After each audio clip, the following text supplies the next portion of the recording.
Today we are talking about hunger. Hunger is something that I'm feeling right now, and research has been brought out this morning which reveals that there's certain times of days when the Brits feel at their hungriest. And joining us to talk about this more is Jeremy Rockett, a snacking connoisseur from Tio Pepe. How are you, Jeremy? I'm good, Isha, thanks. Fantastic. Now, tell us a bit more about this research that you've been heavily involved in. Well, at Tio Pepe, we've always known that, particularly when you get home from work in the evening, there's a real hunger that people feel. So we decided to do some research to find out exactly what time of day that was, and also what kind of foods people ate at that time of day. Yeah, fantastic. And what about our area, the Cambridgeshire area? What have you found out about us? Well, Cambridgeshire is a little bit different from the rest of the UK. What we call the hungry moment, which is the moment of peak hunger, is at 5:18 p.m. exactly in the Cambridgeshire area. It's a little bit earlier. It's 5:41 in the whole of the UK, if you take it as an average. So even breakfast, earlier hours in the morning, don't compete with the time, that later time in the day? No, because I think it's a long time since lunch. You know, it's maybe 40 minutes till dinner, and at that time people just feel, I've got to have something to eat.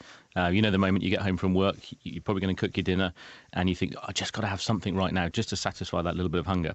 So with your research, have you found that people, rather than, opting to just cook dinner, they can't even wait, they have to nibble on something whilst dinner is cooking to kind of cover that hunger feeling? Absolutely. I mean, some people do it while they're cooking the dinner, but it's just, you get in, most people go for the fridge. We call it fridge tapas. It's looking for, the cold roast spud from yesterday's lunch. It's a bit of sausage left over. It could be, some people actually admitted to nibbling cheese from the block. 11% of people in your area admitted to not even slicing it off, just taking a bite straight off the block of cheese. Wow, that is hunger for you. To be honest, I've been guilty of this. I've been guilty of, grabbing a biscuit or something while I'm Sure, yeah. cooking, frying away or whatever. But, what did you find most interesting about the research that you've done as the nation as a whole? Oh, I think for me, it was the eating cheese off the block thing. I mean, we like to turn it into a bit of an art form at Tio Pepe. We like to, slice a bit of cheese up, slice a bit of salami, maybe a few olives, the kind of stuff you've got a few of in the fridge. But for me, it was the people that just said, no, I'm just going to go straight in there, take a bite off the parmesan. Yeah, that's brilliant. And without turning this into a bit too much of a negative, do you think this has an effect on, the obesity that we're seeing across the nation? No, I don't think so, really, because this isn't about volume of food. This is about something savoury, something that with nibbleability, really.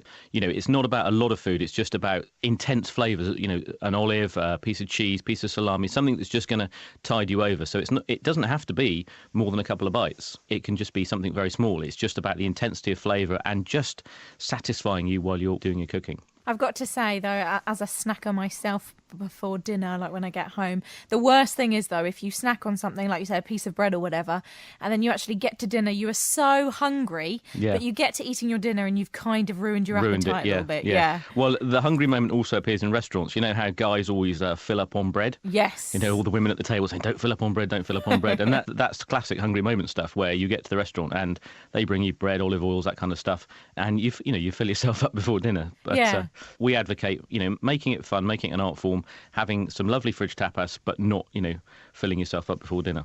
So do you think there's anything wrong with having nibbles before dinner? No, I thoroughly recommend it. Fantastic. Now, if people want to find out any more information, where can they go? Quickest way is via our Twitter feed, which is @Tio Pepe Fino. Fantastic. Jeremy Rockett, thank you very much for your time. Thank you.